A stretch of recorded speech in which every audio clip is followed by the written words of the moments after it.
அனைவருக்கும் வணக்கம். என் பெயர் தர்ஷினி. நான் அரசு மகளிர் மேல்நிலைப் பள்ளியில் 9ஆம் வகுப்பு படிக்கிறேன். திருக்குறள். அகர முதல எழுத்தெல்லாம் ஆதி பகவன் முதற்றே உலகு.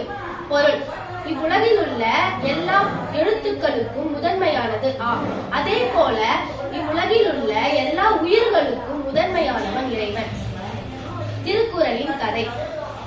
ஒரு கிராமத்தில் அர்ஜுன் என்ற சிறுவன் இருந்தான்.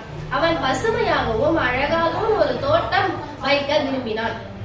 எனவே விதைகள் நட்டு அதை தண்ணீர் ஊற்றி பராமரித்துக் கொண்டே வந்தான். ஒரு சில நாட்கள் கழிந்த பிறகும் அந்த எந்த விதைகளும் முளைக்கவே இல்லை.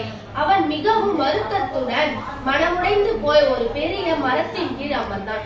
அங்கே அருகே வந்த ஒரு முனிவரிடம் தனது கவலையை பகிர்ந்தான். அதற்கு அந்த முனிவர் புன்னகைத்துக் கொண்டே கேட்டார், கண்ணா, நீ இந்த வேலையை தொடங்குவதற்கு முன் இறைவனை வணங்கினாயா?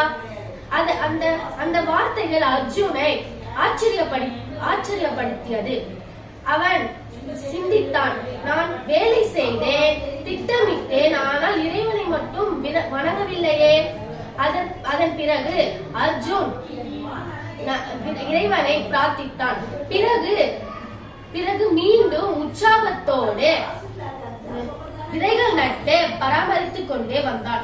சில நாட்கள் கழிந்ததும் அந்த தோட்டம் பசுமையாக மலர்ந்தது. அங்கே அருகில் உள்ள கிராம மக்கள் வந்து பார்த்து ரசித்தனர். அதை பார்த்த அர்ஜுன் மிகவும் மகிழ்ச்சியுடன் அந்த தோட்டத்தை பார்த்து கொண்டிருந்தான். இந்த கதையில இருந்து நம்மளுக்கு என்ன தெரியுதுன்னா, இந்த உலகத்துக்கு எல்லா எழுத்துக்களுக்கும் முதன்மையானது ஆ. அதே போல நம்ம எல்லா உயிரினங்களுக்கும் முதன்மையானவன் கடவுள்.